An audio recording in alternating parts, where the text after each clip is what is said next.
भल महिमा गाते हो। मीठे बच्चे,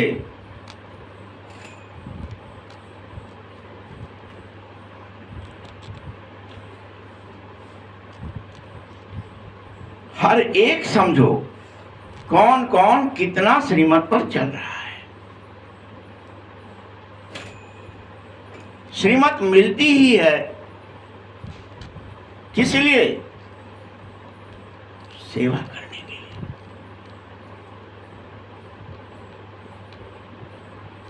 बहुत मनुष्य बीमार और रोगी हैं, बहुत हैं जो हेल्दी भी हैं।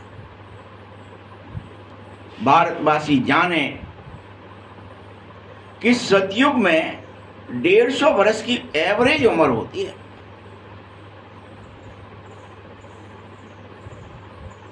हर एक अपनी पूरी आयु, फुल आयु पूरी करके ही शरीर छोड़ता है।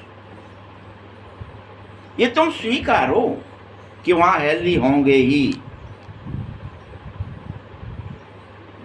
क्योंकि कोई टेंशन नहीं है, कोई एक दूसरे की खींचातानी नहीं है, प्रकृति भी सुखदायी है।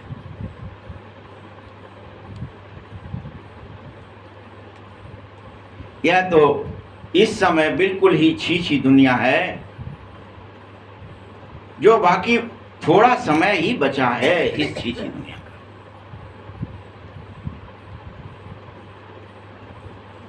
मनुष्य बड़ी बड़ी धर्मशालाएं आदि अभी तक बनाते ही रहते हैं, जानते ही नहीं है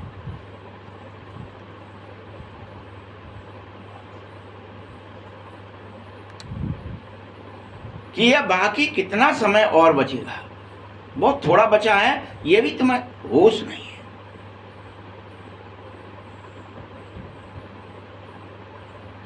अभी भी लाखों रुपया खर्चा करके मंदिर बनाए जा रहे हैं, नहीं समझ रहे कि ये सब नष्ट होने वाले हैं।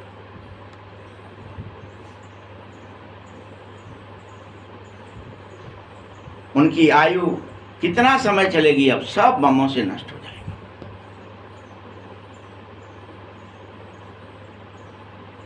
तुम जानो ये संसार टूटा कि टूटा। तुम्हें दिन रात बाबा की याद में ही, उसके अंग संग में ही, उसके खेल में ही, उसके साथ ही गुजारना चाहिए। भूल जाना चाहिए देह दुनिया को, रिश्ते नातों, घर मकान।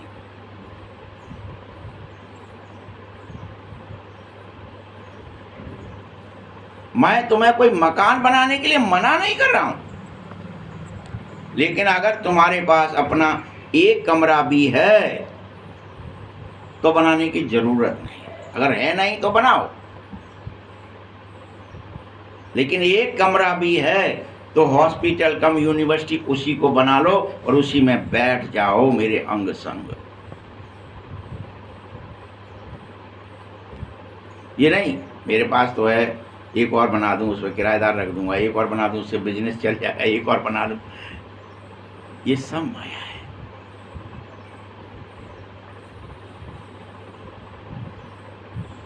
मैं तुम्हें कौड़ी खर्चा किए बगैर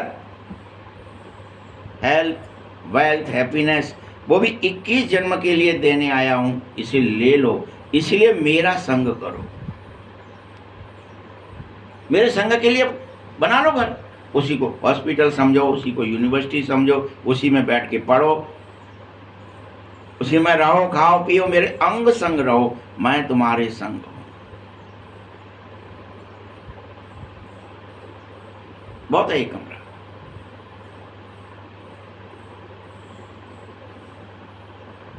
लेकिन हैप्पीनेस, वेल्थ और हेल्थ मुझसे ही मिलेगी, इसलिए मेरा संग करो, संसार का नहीं। वो भी 21 जन्म के लिए ले लो, मैं दे रहा हूं। और इस ज्ञान से मिलेगी, यह भी समझा रहा हूं। बच्चे, तुमको बहुत सुख मिलने वाले हैं।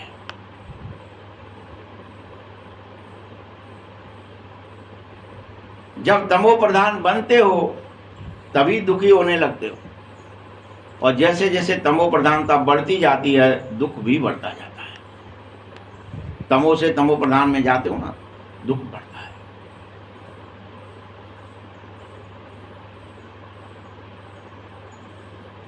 जितना जितना तमो प्रधान बनेंगे उतना दुनिया में दुख अशांति और बढ़ जाएगी।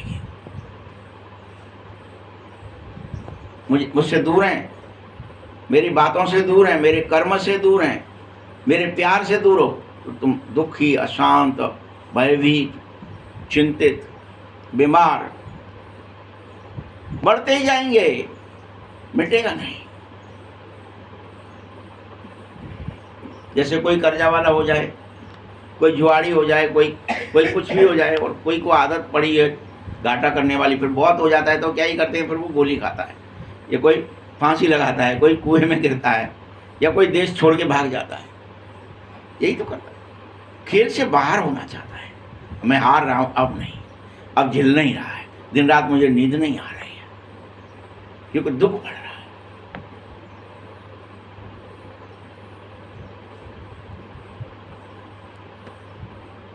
मनुष्य बहुत दुखी हैं इस समय, लेकिन तुम मेरा संग करो, तुम्हारी फिर से जय जयकार हो ही जाएगी।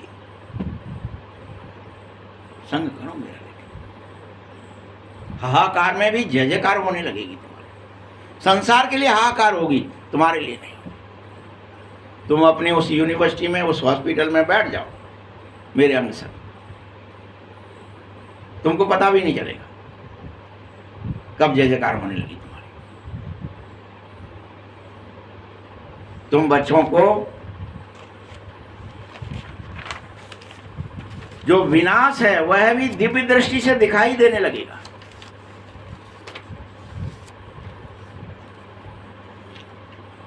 पहले दिव्य दृष्टि से देखोगे, फिर प्रैक्टिकल में भी देखना पड़ेगा।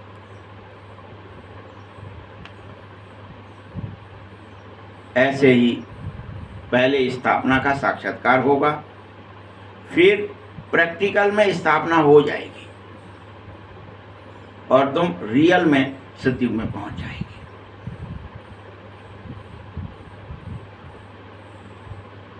छोटी छोटी बच्चियां शुरू में बहुत साक्षात्कार करती थी, भले उनमें कोई ज्ञान नहीं था, बैठे डोरी खिंच गई, चले गए, बाबा आज हम ये देख के आए,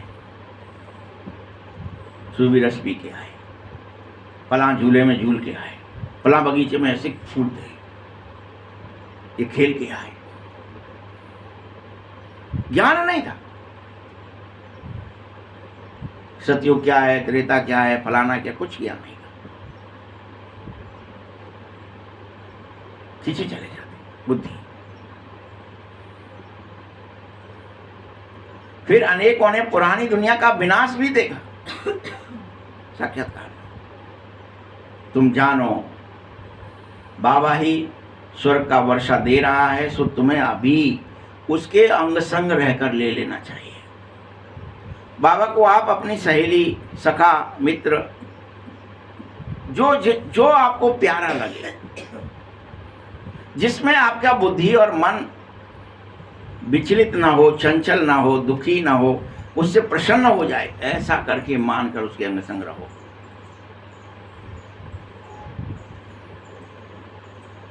इसीलिए बाप आगाह कर रहा है,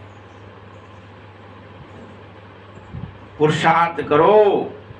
ऊंच पद तो तभी मिलेगा जब पुरुषार्थ करोगे।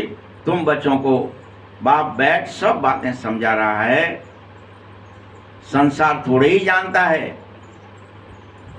कि बहुत थोड़ा समय बचा है, संसारी लोगों को नहीं पता है।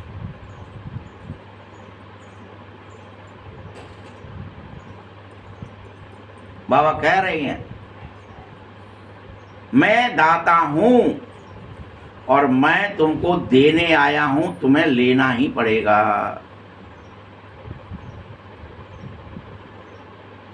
मैं दाता हूं,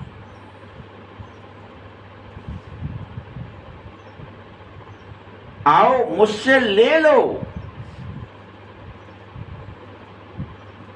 क्या कह रहे हैं बाबा? क्या कर लो?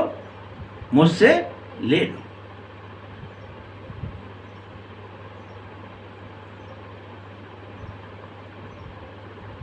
पतित पावन आओ, आकर हमको पावन बनाओ, ऐसे तुम पुकार रहे थे, तो मैं आया हूं।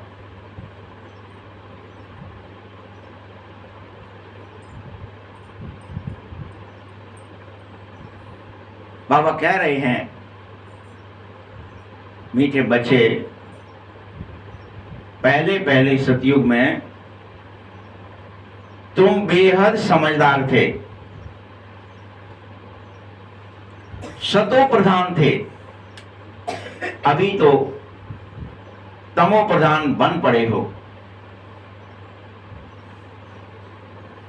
और तुम्हारी बुद्धि में अब आया है, आगे थोड़े ही समझते थे कि हम ही सारे विश्व पर राज्य भी करेंगे, हमारा ही भाग्य सबसे श्रेष्ठ होगा, हम विश्व के मालिक बन जाएंगे, और पुनः हिस्ट्री ज्योग्राफी रिपीट हो जाएगी, हम देव और देवी कहलाएंगे। बाबा ने समझाया है, 5000 वर्ष पहले मैं आया था, इसी तरह तुम्हें ज्ञान मुरली सुनाई थी,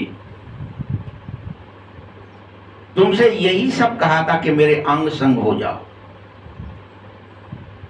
तुमको मैं स्वर्ग का मालिक बना दूंगा, तो मैंने बनाया भी था, अब फिर आया, फिर कह रहा हूं,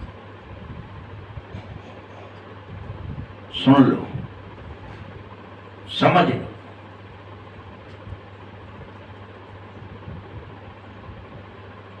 फिर तुम 84 जन्मों की सीढ़ी उतर जाओगे, फिर कोई ज्ञान नहीं मिलेगा बीच में। जैसे उतरना शुरू हुआ, 84 में गए, शुरुआत हुई, पहले जन्म से भी भूल जाएंगे मुझे, कहां डूब जाएंगे, ये मेरा देव है, ये देवी है, ये संसार है, यहाँ रीति है, ये रिवाज है, उसमें देवताएं भी फंस जाते हैं, वहां के रूल्स रेगुलेशंस, नियम मर्यादा, उन्हीं का पालन करते हैं बस। कोई यथार्थ ज्ञान योग मुरली बाबा कुछ याद नहीं रहता है।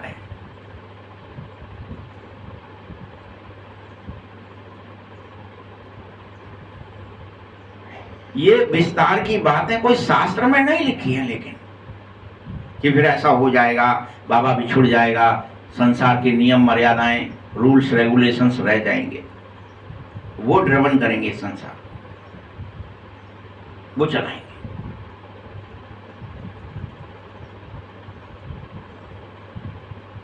मैंने कोई शास्त्र आदि नहीं पढ़े जो तुम्हें पढ़ाऊं, मैं तो ज्ञान की अथॉरिटी हूं, फिर से समझा रहा हूं कि ऐसा ही होगा, मुझे याद है।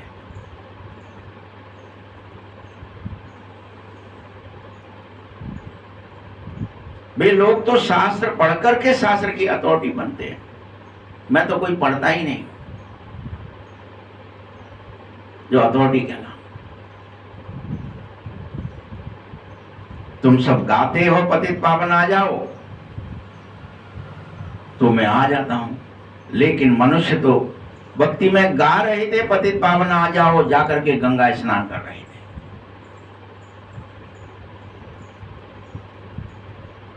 वास्तव में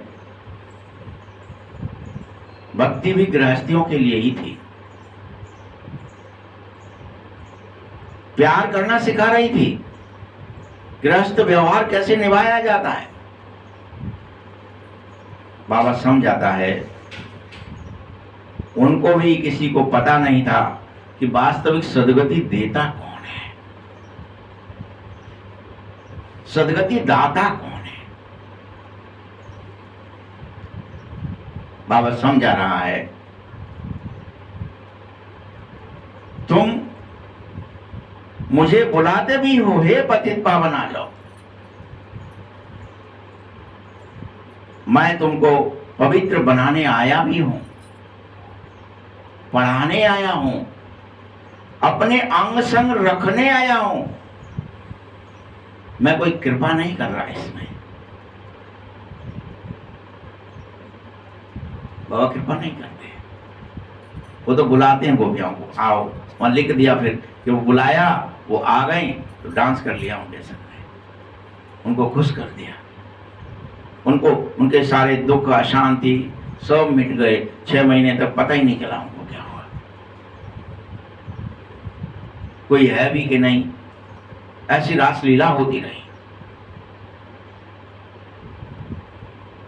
अखंड समाधि बोलते, 6 महीने तक कोई डूब जाए, कुछ भी याद न रहे, देह की भी सुध न रहे, देह भी भूल गई, बाल बच्चे, पति पत्नी, बच्चे, फलाना डिकाना, ये सब भूल गए। उनकी मुरली की आवाज आ गई, चलो।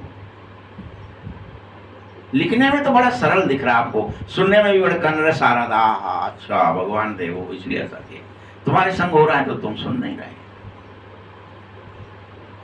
तुम्हें फील नहीं हो रहा है कि मुझे वही करना है।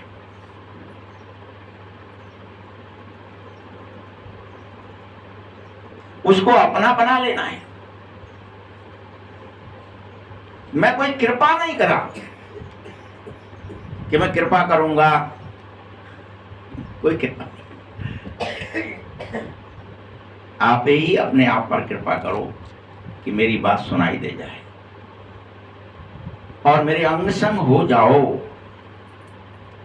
तुम कृपा तो, आशीर्वाद तो अनेक जन्म मांगते रहे दूसरों से, क्या मिला? और ही दुखी अशांत हो गए।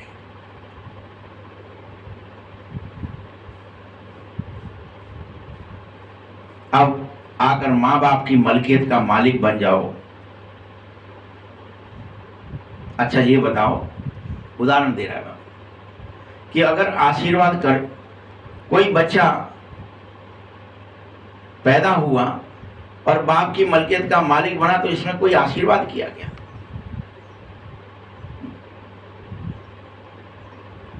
पैदा हुआ तो ऑटोमेटिकली उसका वारिस बन गया और उसकी मलकियत का मालिक बन गया, उसकी जो जमीन जायदाद जो कुछ है संसार की वो उसकी हो गई अपने। ऐसे ही तुम, कोई आशीर्वाद से नहीं हुआ, तुम मेरे बन गए, मेरे यहां जन्म गए, मेरे बच्चे बन गए, तो तुम्हारा सब है ही जो मेरा है।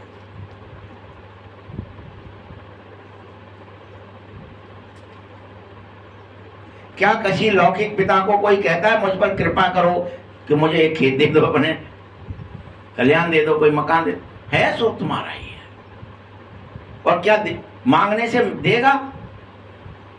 और बिना मांगे क्या नहीं देगा? उसको देना ही पड़ेगा। गवर्नमेंट उसके जाने के बाद उसके नाम लिख देगी ऑटोमेटिकली। रूल है, यही रूल बाबा के पास। तो कोई कृपा की बात नहीं है, सिर्फ बाप को याद करना है अपना मानकर। तुम अभी कैसे याद कर रहे हो? करना पड़ेगा। कोई है भगवान, कोई बाबा है, कोई शिव बाबा आए हैं, कोई के तन में आते हैं शायद, वो मेरे तो कुछ लगते ही नहीं है। जैसे आप उसे गैर की तरह देख रहे हैं, अपने की तरह नहीं, इसलिए प्यार नहीं हो रहा है। क्या गोपिकाओं ने देखा कि वो कृष्ण यशोदा का लाला है, नंद का लाला है, बस हमारा कुछ नहीं लगता? देखा क्या? क्या देखा? क्या लिखा है? क्या देखा? मेरे घर आवे, मेरा मक्खन चुरावे, मैं उसको थोड़ा देख लूं, निहार लूं, उसे अपना बना लूं। क्या क्या दिखा था? कितनी लीलाएं लिखी है। कोई यशोदा के संग जाता, पल्लू में पीछे छुपा रहता, तो भी देखती कैसे भी उसकी एक झलक दिख जाए। हम देखने की कोशिश कर रहे हैं क्या? बाबा की एक झलक दिख जाए। मोहिनी मूरत है वो। क्या मैं बाबा मोहिनी मूरत लग रहा है कि मेरे दिल का हरण कर ले, मेरा मन का हरण हो जाए, मैं बाबा की तरफ ही चिंतन में चला जाऊंगा? हाँ, कितना सुंदर है, कितना प्यारा है। पहले तो उसकी मूर्ति ही अच्छी लगती है, मोहिनी मूरत, सूरत ही अच्छी लगती है। काम तो बाद में आएगा ना, कि पहले ही आ गया था काम। तो हमको आकर्षण हो बाबा से, अपना सा दिखे। ऐसे नहीं दादियों का है, ब्रह्मा का है, मधुबन का है, उनके यहाँ आया है, मेरा क्या है उससे? मैं जाऊंगा तो देख लूंगा उसको थोड़ा सा। ऐसा ही क्या? गैर है क्या?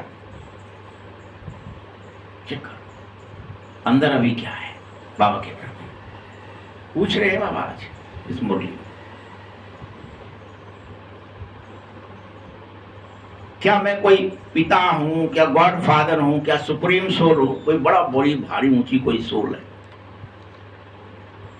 ऐसा हो गया। अपना सा नहीं लगेगा तो ऐसे लगेगा हाँ कोई बड़ा आदमी है भाई। तो ये कौन कहते हैं बड़ा आदमी? गैर लोग कहते हैं। सुप्रीम सोल कौन कहेंगे? गॉड फादर कौन कहेंगे? कोई गैर ही कहेंगे। अपना तो कोई जो रियल में प्यार करेगा वो तो अपना ही है, भैया मेरा है, उसके बारे में ज्यादा कुछ नहीं।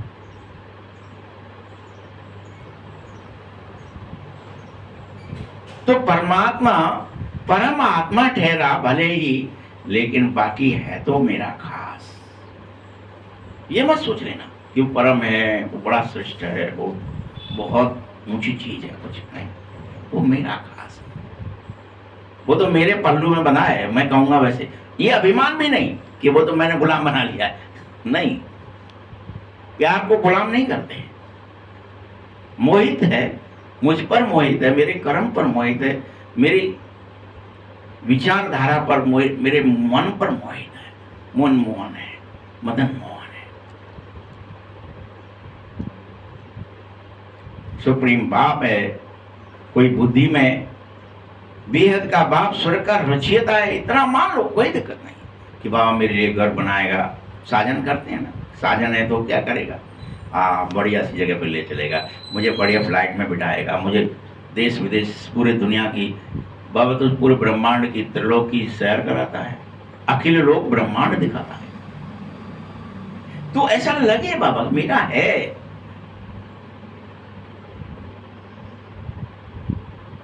तुम सब ये समझो,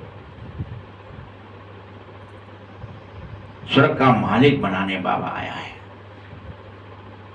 तुम अभी जानो कि श्री कृष्ण के हाथ में स्वर्ग का गोला, गर्भ से बाहर बच्चा निकला तब से आयु शुरू हो जाती है ना, तो वैसे ही कृष्ण पूरे 84 जन्म लेता है। गर्भ से बाहर आया उस दिन से 84 जन्म गिने जाते हैं। लक्ष्मी नारायण बनने में तो उसे 30-35 वर्ष लगते हैं। शादी होने में उसके कितने दिखा दिए बाबा ने?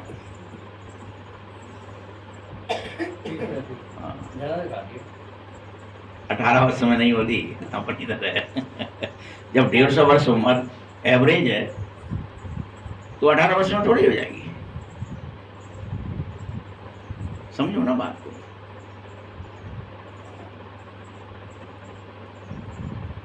क्या कह रहा बाबा कि लक्ष्मी नारायण बनने में उसे 30-35 वर्ष लग जाते हैं, तो वह 30-35 वर्ष 5000 वर्ष में कम करने पड़ेंगे। शिव बाबा का तो गिनती नहीं कर सकते वो कब आता है, शिव बाबा कब आएगा, टाइम ही नहीं निकाल सकते। शुरू से साक्षात्कार होते ही रहे हैं। अनेक मुसलमान लोगों ने भी साक्षात्कार में बगीचे आदि देखे हैं जाकर के। यही नहीं है कि हिंदुओं को ही हुए हैं। उस समय तो सब चल पड़े थे ज्ञान में।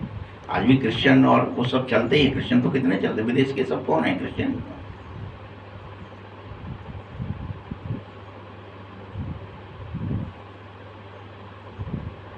ये नवदा भक्ति से नहीं हुआ था। घर बैठे आप ही ध्यान में चले जाते थे मनुष्य। कोई भक्ति नहीं कर रहे थे, कोई भगत नहीं थे, साधारण थे। आए हैं बस, आ गए, कोई ले आया, कोई बुला लाया, चलो चलो चलो माइक सत्संग होता है। और आप ही घर बैठ करके भी घर चले गए, वहां फिर जरा सा बैठे हो चले गए और देखा है। और फिर आ रहे फपियाते हुए, अरे हमको नहीं पता था, आ गया है। तो अपना सा लग रहा। अभी अब ज्ञानी हो गए हो तो ऐसे लगता है। ज्ञानी मतलब क्या? समझदार। समझदार मतलब क्या? दक्ष। और दक्ष को चतुर बन गए, दक्ष बन गए। तो उनको क्या ही हुआ, दक्ष बन गई थी, दक्ष सुता सती जी। तो क्या हुआ, शिव जी ने जैसे ही कहा सच्चिदानंद घन, ये सच्चिदानंद घन है, प्रणाम किया बड़ी जोर से, और पुलकित हो रहे थे, बड़े खुश हो रहे थे कि मुझे आज भगवान के दर्शन हो गए। उनको क्या ही हो गया, सती जी तो अगस्त्य मुनि के पास से शिव और सती लौट रहे थे कथा सुन करके, तो वहाँ कथा सुनने में भी कोई इंटरेस्ट नहीं आया, कुछ भी ऐसे ही। अरे हम जगतपति जगत पिता जगदम्बा भवानी है नेक्स्ट ते हमारी पूजा कर रहे होते, हमें क्या कथा सुनाए दे।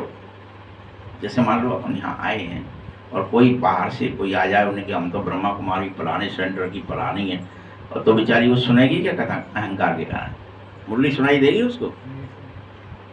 और हम इतनी बड़ी मुरलियां दादियों से ब्रह्मा से सुन चुके हैं और चिका सुनाएगा तो क्या ही हो जाएगा। शिव जी को नहीं आया था, लेकिन किसको आया, जो बुद्धि लगा रहे थे पार्वती सती रूप में, सती जी को आ गया। यही क्या कथा सुनाएगा, तो उन्होंने कथा ही नहीं सुनी ढंग से पहली बार। लेकिन उन्होंने जब कथा सुन ली तो उनके विचार चलने लगा कि प्रभु अब तो कथा तो बहुत अच्छी सुनाई,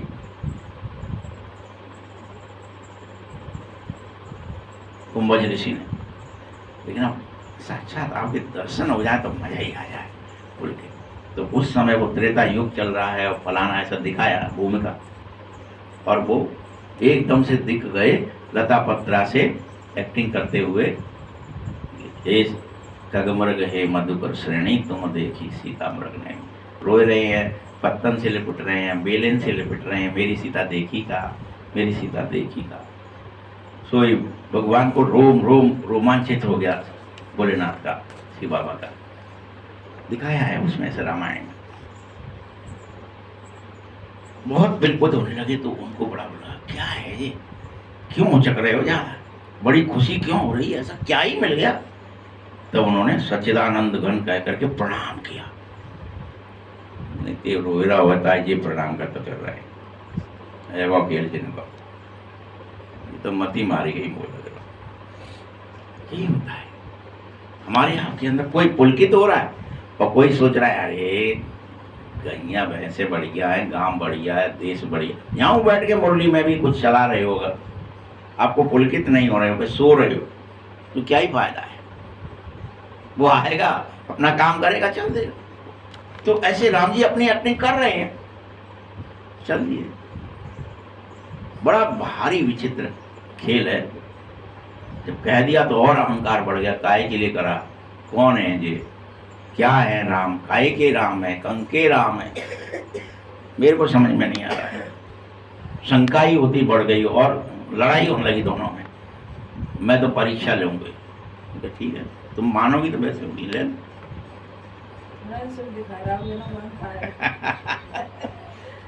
परीक्षा ली तुम्हें सब पता है कहानी क्या हुई कैसे हुई। तो कहने का यहाँ भी बाबा वही सब बातें कर रहे हैं कि नवदा भक्ति करे, घर बैठे जाते दूर दूर से अनेकों को घर बैठे ध्यान में ही साक्षात, न कोई नवदा भक्ति कर रहा था ना कुछ, क्या हो रहा था, विश्वास हो रहा था भगवान आ गए। चेक कर लो, हमारे आपके अंदर घर जाके भी रोमांच हो जाए, घर जाके भी लगे आज तो बाबा को से मिल के आते हैं, चलो आ गए हैं वो पृथ्वी पर, तो हम भी मिलेंगे, क्या लीला कर रहे हैं हम भी तो देखें। हमारे हैं वो अपने, आखिरकार हम अपने से ना मिलेंगे तो किससे मिलेंगे। तो आपका मन भी लगेगा, आपकी बुद्धि भी लगेगी, आप समाधि में भी चले जाएंगे और आप रियल में साक्षात्कार करेंगे और यथार्थ में भी देखेंगे। जो हमारे लिए इतनी दूर से प्रवेश कर हमको पढ़ाने आ रहा है, लेकिन तुम्हारा क्या हो रहा है, बाहर जाने से नशा कम हो रहा है। अब वहां से दिल्ली से बाहर गए, को कहाँ कैसे, जैसे गर्भ से बाहर आते ही बच्चे का नशा खत्म हो जाता है, वो वहां पे नहीं कह रहा है बाहर निकाल दो प्रभु मैं आपको ही याद करूंगा, और बाहर आया तो कहाँ कहाँ करने लगता है। मैया का दूध पिया, बस खुश हो गया, सो गया, भूल गया सब कुछ, क्या करना है पता नहीं। यही हालत हमारी हो गई। हम मुरली से बाहर निकले, यहाँ गर्भ में है अभी बाबा के में आप सब, तो आपको ये लग रहा भैया ऐसा बाबा हमारा खास है, हम तो याद करेंगे ही करेंगे। लेकिन जब बाहर जाओगे तो आश्चर्यचकित हो गए कि ये क्या हो गया। आप खुद ही आओगे लौट के दूसरे दिन, तब कहोगे अरे यार सही गई थी, पहले तो बड़ा आनंद है, रहो तो धरे दो, मुरली को नशा कहाँ चला गया। इसलिए रास लीला के अंदर रहो, नशा कम न हो। याद से तुम्हारे खुशी का पारा चढ़ जाए और तुम्हारे कर्मों की अवस्था कर्मातीत हो जाए, तुम्हें कोई काम धंधा बिजनेस याद न रहे, कुछ भी। परंतु इसमें टाइम चाहिए बच्चों। आप ये सोच रहे हो अवस्था यूं आज मुरली सुनी और आज ही हो जाएगा, टाइम चाहिए। अब देखो, कृष्ण की आत्मा को अंतिम जन्म में फुल ज्ञान, फिर गर्भ के बाहर निकला वही कृष्ण जो अंतिम जन्म में मुरली सुन रहा था, ज्ञान था, फुल ज्ञान था। लेकिन जब शरीर छूट गया और गर्भ से बाहर निकला, दूसरे जन्म हुआ, नया जन्म हुआ, कृष्ण बना, पाई का भी ज्ञान नहीं। बाप आकर समझाता है कृष्ण ने कोई मुरली बजाई ही नहीं, वह तो ज्ञान जानता भी नहीं बेचारा, उसको यूं ही घसीट रहे हो तुम। वो उसके नाम से किसका लिखा है? बाबा का लिखा है, तुम्हें समझाने के लिए। लक्ष्मी नारायण ही नहीं जानेंगे भला इस ज्ञान को, तो फिर ऋषि मुनि सन्यासी कैसे जान सकते हैं? तुम ये सोचो। बात तुम्हें समझा रहे हैं, ये बात ठोक के। विश्व का मालिक लक्ष्मी नारायण नहीं जान सकता है, तो भला सन्यासी कैसे? कहते हैं सन्यासी कृष्ण सागर में पीपल के पत्ते पर आ गया था, अंगूठा चूस रहा था, फलाना। फिर वो कहानियां कैसी कैसी बनाएंगे?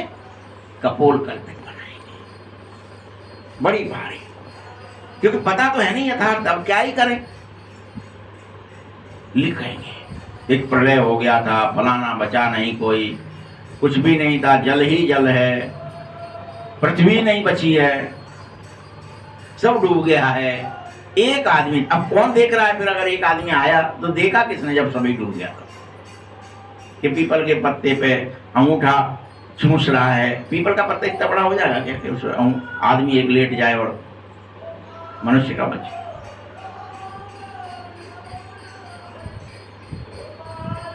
ये सब कहानियां फिर बैठ लिखी उन्होंने। कई कहते हैं नदी में पैर डाला तो वह नीचे चली गई। अरे विचार करो, क्या क्या बैठ मनुष्य गप मार रहे थे। हम लोग जब गांव में रहते थे तो ये वाली बात, जो नदी में पैर डाला चली गई, या गांव में कहते थे कुआरी नदी, कुआरी एक लड़की थी, फलानी थी, कुआ में बैठी, वहां पर रोज पानी भरवाते, बाकी मैयो बाप थे नहीं, वह परेशान करते, चाचा चाची ये जो भी कुछ है, पानी भर रही थी। फिर बहुत ज़्यादा परेशान हो गई, कोई आए तो उसमें डूब गई, कुआरी नदी बन गई, उसमें से पानी निकलने लगा।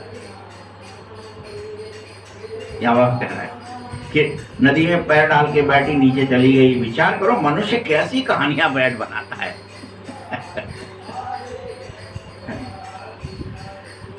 अब बाप समझा रहा है कोई भी उल्टी सुल्टी बातें पर कभी विश्वास करना ही मत। भगवान समझा रहा है, तुम्हें ध्यान से सुन लो। पढ़ा हुआ सब भूल जाना उल्टा। तुमने अभी तक कुछ सुन रखा है, कुछ पढ़ रखा हो, उल्टा सीधा भूल जाओ। इस देह को भी भूल जाओ। आत्मा ही एक शरीर छोड़ दूसरा लेती है, भिन्न नाम रूप देश काल चोला पहनकर पहाड़ बजाती है। बस यही याद रखो बच्चों। यह छीछी वस्त्र है, अभी का लास्ट चोला। इस शरीर छीछी है, मतलब गंदा है। इसमें जो मेमोरी है, इसके जो संस्कार हैं, ये सब चीजें हैं, ये वस्त्र है अब तुम्हारा। इस समय आत्मा और शरीर दोनों ही पतित हैं, ये वस्त्र भी पतित है और तुम भी पतित हो। इसलिए आत्मा को ही श्याम और सुंदर कहा जा रहा है। आत्मा ही पवित्र होती है और आत्मा ही काम चिता पर बैठकर अपवित्र हो जाती है, काली हो जाती है। तुम सभी आत्माओं के लिए एक कृष्ण का नाम डाल दिया है कि वो श्याम भी बनती है और सुंदर भी। अब फिर बाप तुमसे एक उम्मीद कर रहा है कि तुम सबके सब ज्ञान चिता पर बैठ जाओ, योग चिता पर बैठ जाओ और सुंदर बन जाओ। करो मुझसे प्यार। योग चिता माने क्या? बाबा की याद में डूब जाना, लौ लग जाना। पतित पावन बाप कह रहा है बस मुझे याद करो।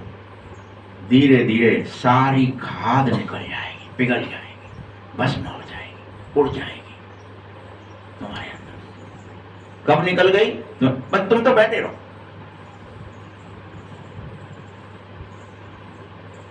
आत्मा में खाद है, शरीर में नहीं है। जो शरीर गलेगा, दिखेगा कि गल रहा है, शरीर सड़ रहा है या जल रहा है या भाप नहीं। आत्मा परिवर्तन होगा।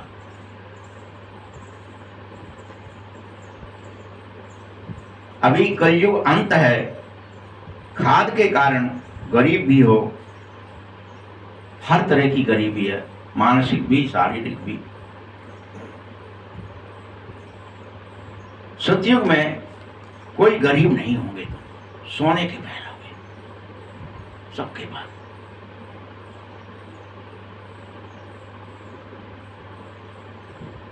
बंडर है ना, यहाँ हीरो का देखो कितना मान है।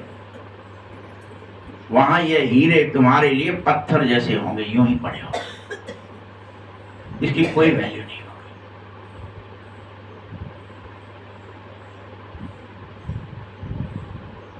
उस समय तुम ज्ञान रत्नों से भरे होंगे, इसलिए तुम्हें लौकिक कोई चीज की वैल्यू नहीं होगी। सोना, हीरा, मोती, माणिक कुछ भी, वहां ज्ञान होगा, उससे झोली भरी होगी तुम्हारी, अंदर में झोली भरी होगी। वर्णन वाला ज्ञान, ये ज्ञान नहीं होगा, आत्मज्ञान।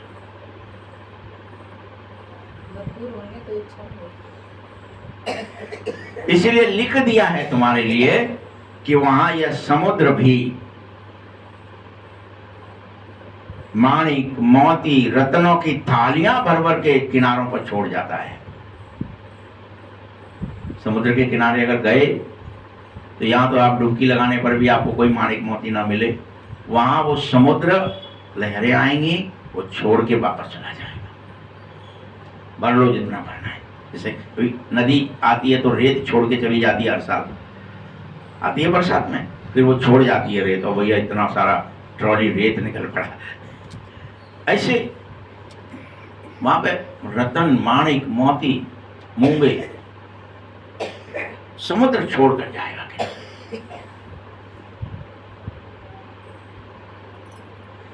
जितना चाहिए उतना भर लो, इतना खदानें होंगी। ये नहीं 10 ट्रॉली, 20 ट्रॉली, 50 ट्रॉली, जितना चाहिए।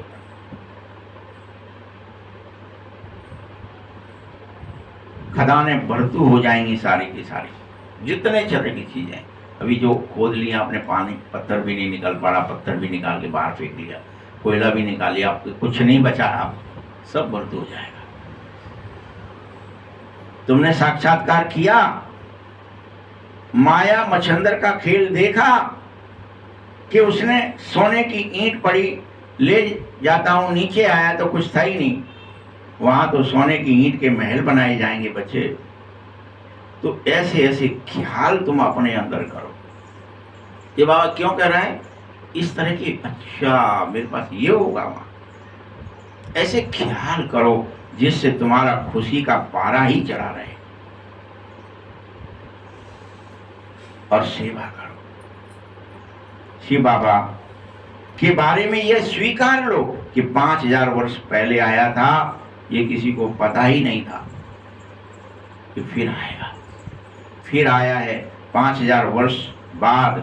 अभी ज्ञान ले लो, राजयोग सीख लो, कलप कलप फिर आऊंगा, फिर 5000 वर्ष आऊंगा, तब तक 4 युग बीत जाएंगे। जो जो आकर ब्राह्मण बनेंगे वह फिर देवता बनेंगे जरूर, इसलिए तुम आओ, आकर ब्राह्मण बन जाओ, मेरे बन जाओ। जो मेरे बनेगा वो मुने मैं देवता बनाऊंगा। ब्राह्मण बनना माना भगवान के बन जाना। विराट रूप में इसी का वर्णन है, जो विराट रूप अर्जुन को दिखाया, फलाने को दिखाया, ये विराट रूप में यही वर्णन है। उसमें ब्राह्मणों की चोटी, लेकिन वहां ब्राह्मण दिखाए नहीं, विराट रूप दिखाया लेकिन ब्राह्मण नहीं दिखाया। ब्राह्मणों का कुल सर्वोत्तम सबसे ऊंचा गाया जाना चाहिए था, सो गाया जाता है, वह भी स्थूल में, जिस्मानी। तुम रूहानी ब्राह्मण बनो, सच्ची सच्ची कथा तुम सुनो और सुनाओ। ब्राह्मणों का काम क्या है? कथा सुनना, कथा सुनाना, सो तुम करो। यही सत्यनारायण की कथा, अमर कथा आदि कथाएं हैं जो तुम्हें सुनकर के अमर बना रही हैं। यह मृत्युलोक अब धीरे धीरे खत्म हो रहा है। शिव बाबा कह रहे हैं, मैं तुमको लेने जो आया हूं, अब घर चलो। खत्म क्यों होगा? मैं लेने आ गया हूं। मैं काल नहीं हूं, महाकाल हूं। काल तो 1 को ले जाएगा, 2 को ले जाएगा, 4 को ले जाएगा, 10 को ले जाएगा, पर 100 को ले जाएगा। महाकाल तो सबको ले जाएगा। चलो वापस घर चलो। आत्मा वापस घर में जाएगी तो कोई आवाज थोड़ी होगी। जैसे समझो इस स्थूल दुनिया में मधुमक्खियों का झुंड जाता है तो बेहद आवाज होती है, बूम करके जाती हैं, फिर बैठती छत्ते में। तुम्हारी तो कोई आवाज भी नहीं होगी, तुम जाके अपने छत्ते में बैठ जाओ। परमधाम में बाकायदा आपका सेक्शन है, घर है, सीट है, सब रिजर्व है।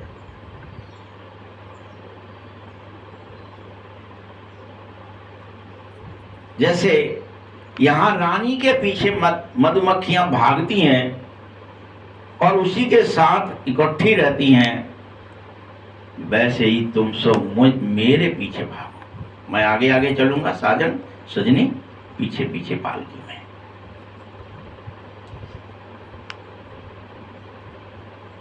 तुम मनुष्य से देवता बन जाओ,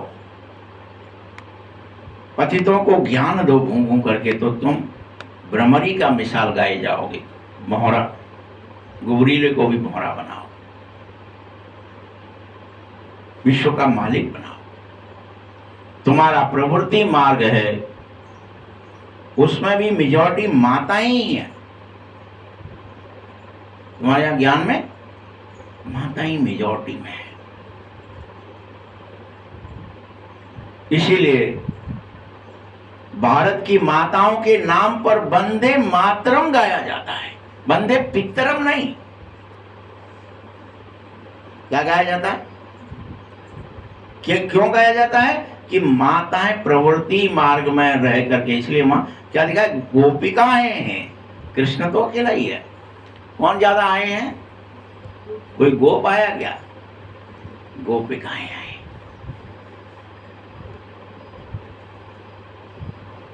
ब्रह्मा कुमारी वह है जो बाप द्वारा 21 जन्म का वर्षा दिलवा दे, वही ब्रह्मा कुमारी है। बाप सदा सुख का वर्षा दे रहा है, सो सेवा करो, खुद सुखी रहो, अनेकों को सुख दो। जिसके लिए कहावत है, अभी की कहावत है ये, सतयुग की नहीं है कोई कि पढ़ेंगे लिखेंगे तो बनेंगे नवाब, डॉट डॉट डॉट कहावत है, तो उसको पूरा बाबा ने नहीं बताया, उतना ही बताया। कौन सी पढ़ाई पढ़ेंगे तो बनेंगे नवाब, वो आप समझ। राजा बच्चा बनना है या नौकर, आपकी मर्जी। बाबा ने तो बता दी बात, पढ़ोगे तो राजा बनोगे, नहीं तो बाहरी ढोगे पढ़े लिखे के सामने। पिछाड़ी के समय फिर सबकी रिजल्ट आउट जरूर होगी। तुम ये मत सोच लेना हमारा कौन पता चलेगा कि हम योग में रहे, ज्ञान में रहे, मुरली सुनी ठीक से, हम ज्योत जली हमारी कि नहीं, बाबा से मिले कि नहीं, खास बाबा से हमको कितना प्यार था, ये सबको लास्ट में पता चलेगा, मालूम पड़ जाएगा। रिजल्ट आउट होता है तो सबका पता चल जाए कौन पढ़ रहा था। अभी पढ़ने का ढोंग करोगे सब, या न पढ़ने के अनेक दिखावा करते, अंदर पढ़ते बाहर फिर दिखाते कि हम तो पढ़ते ही नहीं, कब आ जाते। तो छुपके करना है, ओपन करना है, कैसे करना है वो आपकी मर्जी है, लेकिन रिजल्ट निकलेगा पिछाड़ी के समय। सबको सब मालूम पड़ाएगा कि भैया कौन पढ़ा, कौन क्या बना, कौन नारायण बना, कौन लक्ष्मी बना, कौन राजा बना, कौन महाराजा बना, कौन प्रजा बना। हम क्या बनेंगे, अनेक फिर पछताएंगे। हम भी बन जाते, हम भी याद कर लेते तो हमें भी ये मिल जाता पद या प्रतिष्ठा, पछताएंगे। श्रीमत पर क्यों नहीं चले, ऐसा सोचेंगे अपने लिए। बाबा कह रहे हैं बच्चे मुझे फॉलो करो, ऐसे भी नहीं कोई एक कमरा दे दें बहुत है। तुमको किसी के पीछे नहीं दौड़ना है कि अभी कमरे बनाएं फिर फॉलो होंगे।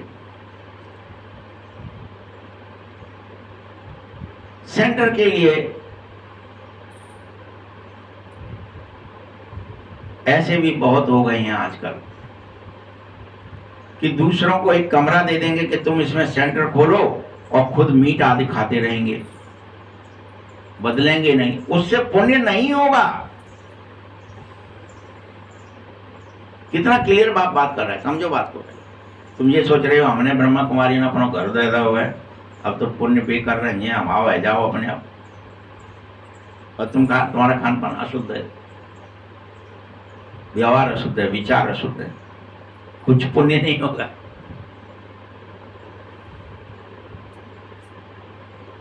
पुण्य आत्मा पाप आत्मा फिर आश्रम नहीं रखा जाएंगे। स्वर्ग में घर बनते हैं तो खुद भी स्वर्ग में रहना चाहिए ना, सिर्फ आशीर्वाद पर नहीं ठहरना चाहिए। बाबा को ही याद करो, तुम सब अपना खान पान आदि सब शुद्ध कर लो, पवित्र बनकर मेरे साथ चलो। मैं पवित्र बनाकर ही साथ ले जाऊंगा, अपवित्र को साथ नहीं ले जाऊंगा, वो बाया बाया जाएंगे। तुमको बहुत खुशी रहनी चाहिए, इतनी भारी लॉटरी तुम्हारी निकल पड़ी है। बाबा को जितना याद करोगे उतने पाप भस्म होते जाएंगे, जितना प्यार करोगे। बाप जितना प्यारा संसार में कोई और तुम्हें लगे ही नहीं।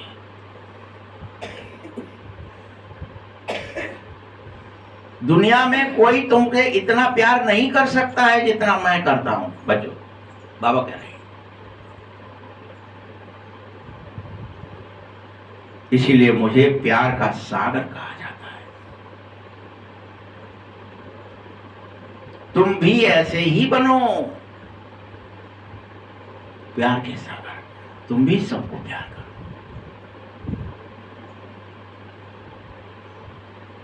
अगर तुमने किसी को दुख दिया, नाराज किया, तो रंज होकर के मरोगे, याद रख लेना। किसी को रंज दोगे तो रंज में मरना पड़ेगा, दुखी होकर मरना पड़ेगा। मैं कोई ये श्राप नहीं दे रहा हूं, हकीकत समझा रहा हूं तुम्हें। तुम जो करेंगे वही तुम पर आएगा।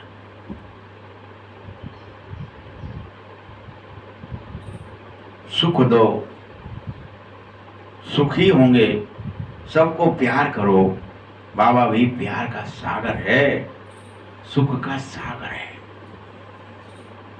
शांति का सागर है। अच्छा, मीठे मीठे सखिलदे बच्चों प्रति माता पिता बाप दादा का याद प्यार और गुड मॉर्निंग। रूहानी बाप की, रूहानी बच्चों को नमस्ते। रूहानी बच्चों की भी बाप दादा को बहुत बहुत याद प्यार और नमस्ते। धारणा के लिए मुख्य सार है, किसी भी उल्टी सुल्टी बात पर तुम्हें कभी विश्वास नहीं करना है। किसी भी जो भी उल्टा पढ़ा है, अभी तक सुना है, सबको भूल जाओ। दिन रात अशरीरी बनने का अभ्यास ही करो।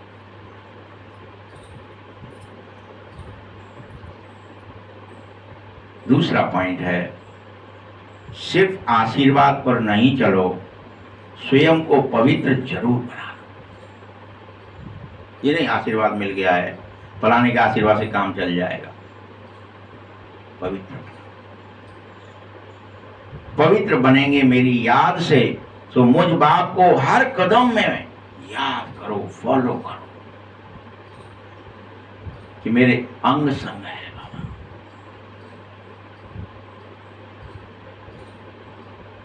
इसलिए मुझे अब किसी को दुख देना ही नहीं है, किसी को नाराज करना ही नहीं है, न खुद दुखी होना है। देखो, रोज कह देता है, अगर हमसे रोजाना ये गलती हो रही होगी तभी तो दूसरे दिन कहना पड़ रहा है। कल जरूर हमने ऐसे किसी ने तो दुख दिया ही होगा, जब कल मना किया था बाबा ने, किसी को दुख मत देना, किसी को ना, कोई क्रोध मत करना, कोई चीखना चिल्लाना मत, कोई आपस क्या कहा था, याद है? भूल गए क्या? क्या कहा था बता? नहीं पता भाई?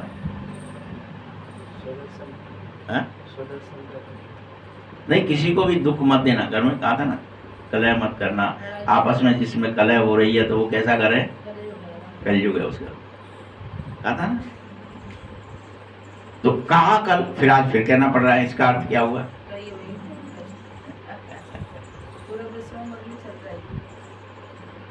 किसी को भी दुख नहीं देना है, किसी को नाराज नहीं करना है अपनी तरफ से। वरदान है, सच्ची लगन के आधार पर अब और संग तोड़ दो, एक मेरे संग जुड़ने वाले संपूर्ण वफादार भव। सब संग तोड़ दो, मेरे संग जुड़ जाओ, वफादारी करो, गद्दारी नहीं करो कि इधर भी जुड़े हैं और उधर भी जुड़े हैं, माया से भी जुड़े हैं और आपसे भी जुड़े। बाबा, ये गद्दारी है, वफादारी नहीं है। एक तरफ एक सेना में होना पड़ेगा आपको, एक चाहे तो राम की में हो जाओ या रावण की में हो जाओ, कौरव में हो जाओ या पांडव में हो जाओ, वफादारी में या गद्दारी में एक तरफ हो जाओ। ऐसे नहीं कि नहीं हम तो दोनों तरफ वाला बड़ा खतरनाक हो गया। संपूर्ण वफादार भव। संपूर्ण वफादार उसे कहा जाएगा जिनके संकल्प सपने में भी सिवाय बाबा के और कोई कर्तव्य, महिमा, बाप के ज्ञान और कुछ दिखाई न दे। एक बाप दूसरा ना पाए। बुद्धि की लगन सदा एक संग रहे तो अनेक संग का रंग लग नहीं सकेगा। इसीलिए पहला वायदा है, और संग तोड़ एक संग जोड़। इस वायदे को निभाओ, संपूर्ण वफादार बन जाओ। स्लोगन है, सत्यता की स्व स्थिति परिस्थिति को भी संपूर्ण अवश्य बना देगी। अव्यक्त इशारे हैं अचल अडोल और एक रस रहने के लिए। हम ऊंचे से, क्या आज दिन भर याद रखना है, फिर से सुन लो। हम ऊंचे से ऊंचे बाबा के बच्चे हैं। ये तुम्हें अगर याद रहेगा तो एक रस अवस्था बनी रहेगी। हम ऊंचे से ऊंचे बाबा के।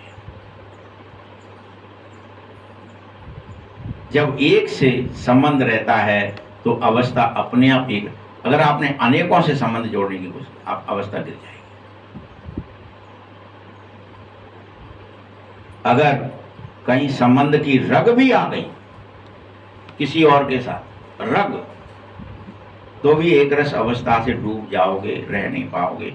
एक रस अवस्था बनाने के लिए सिवाय एक शिव बाबा के और कुछ भी देखते हुए ना देखो, सुनते हुए भी किसी की ना सुनो।